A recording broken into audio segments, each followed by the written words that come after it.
Well, a recent dip in tourism is shaking up the Strip, and it's the casino dealers who are paying the price. 8 News Now reporter Nick Summer sharing how this downturn is affecting the people behind the tape. Las Vegas is seeing another drop-off in tourism for the 6th straight month, but casinos, they're still turning a profit. New data shows that just over 3 million people, nobody comes here. It's too expensive. Resort and parking fees are too high. And my personal favorite, Las Vegas, is too expensive and it smells bad.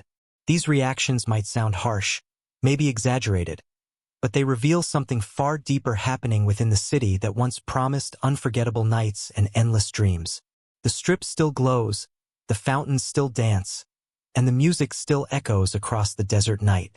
But beneath the shimmer, something has changed. The crowds that once filled every casino floor are thinning, and the pulse that made Las Vegas feel alive is slowing. For years, this city was built on one promise, that anyone could step into the lights and taste a moment of fortune. Now, that promise is fading. Executives who once hid behind polished smiles are beginning to speak openly about reshaping the city's future. Prices are climbing, tables are closing, and the doors that once welcomed everyone are turning selective. The energy that defined Vegas is being rewritten by numbers, not people. And with the city's heart shifting toward exclusivity, one question lingers in the neon glow. What happens when the playground of dreams forgets the dreamers who kept it alive? When Caesars Entertainment CEO Thomas Reg spoke during an earnings call, few realized how much his words would shape the city's future. He spoke casually about numbers climbing past $1.5 billion, noting another record on the horizon.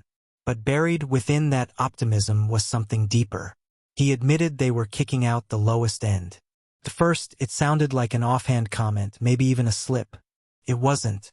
That statement marked the beginning of a quiet transformation, one that would redefine what Las Vegas stands for. Soon after, MGM CEO Bill Hornbuckle echoed the same message, though in smoother terms. The company, he said, was no longer chasing budget travelers. Instead, they were focusing on quality customers, a polite way of saying wealthier ones. The new business model was clear. Fewer discounts, higher prices, and a tighter focus on those who could afford to spend big. If the gamblers weren't there, there would be fewer dealers, fewer tables, and fewer jobs. Once, Las Vegas had been an open invitation to everyone, the ultimate escape from reality. It was the city of bright lights, dollar slot machines, and cheap buffets. A place that promised anyone could feel like a high roller for a night. Today, that promise feels like a memory. The crowds that once filled the Strip have thinned. Tourists who made the city thrive are staying away, and casino workers are paying the price. Layoffs have spread across the Strip as management tries to reshape the city into something more exclusive, something less accessible to the people who built its legend. Vegas was never designed for the elite. Its empire grew on $5 blackjack tables, prime rib dinners that cost less than a drink today, and free parking that made visitors feel welcome before they ever placed a bet. It was the one city in America where a truck driver, a teacher, and a CEO could sit side by side at a poker table and feel like equals. That was the magic. That's what made Vegas the people's playground. But that spirit is fading fast. Online reviews now read like warnings. Complaints about high resort fees, expensive drinks, and an experience that feels less like fun and more like a financial test. One traveler wrote that Vegas is too expensive and smells bad. Harsh words, but ones that capture the frustration of many who love the old Strip. Local experts confirm what many already suspect. Las Vegas is pricing out its foundation. The working class that filled hotels and fed the tables are walking away, and the impact is spreading across the entire city. When casino executives decided to kick out the lowest end, they didn't just remove budget travelers. They disrupted the system that made the city thrive. Weekdays now feel like ghost towns. Dealers shuffle cards with no one sitting across the table. And even the iconic Strip feels quieter than it should. For a city that once pulsed with energy every hour of the day, silence has become a warning sign. The cost of exclusivity is finally catching up. A separate storm is hitting from another direction. Tax laws. Gamblers are now being taxed on theoretical winnings, money they never actually pocketed. Derek Stevens, owner of multiple Vegas casinos, calls them phantom taxes. He warns that this system is pushing high-volume players to take their money offshore. With $9.7 million in losses on record, these gamblers can't deduct enough to balance their books. The policy threatens to hollow out the very industry it's meant to regulate. Lawmakers on both sides agree it's a problem, but cooperation has been slow. For decades, Vegas built its brand on affordable luxury.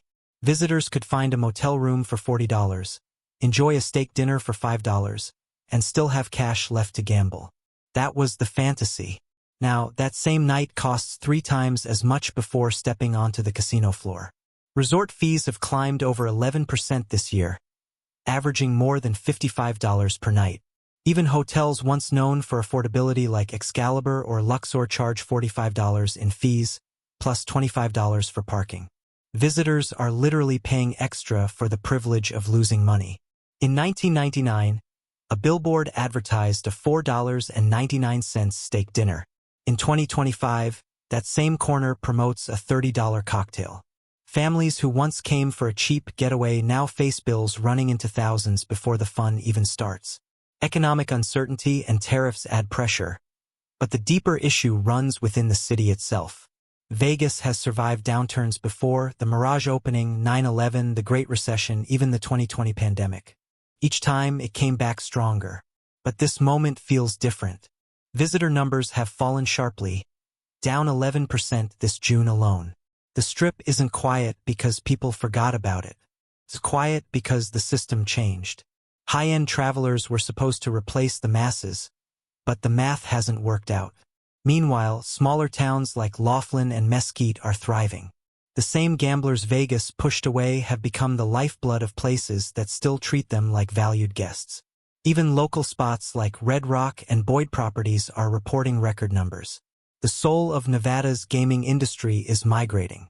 At the same time, online gambling has exploded, pulling billions away from the Strip.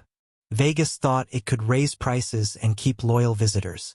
Instead, it drove them to cheaper, more convenient digital casinos that never close. The Strip traded its heartbeat for a brand image, and the results are showing. But not all hope is lost. Some casinos, like Resorts World, are reversing course, cutting resort fees and bringing back free parking. The response was immediate. Rooms filled, guests returned, and excitement came back to social media. Convention attendance is rising too. Maybe, just maybe, Vegas is waking up. Maybe it finally sees that the problem was never access but arrogance. The old Vegas treated everyone like equals. The new Vegas forgot that rule.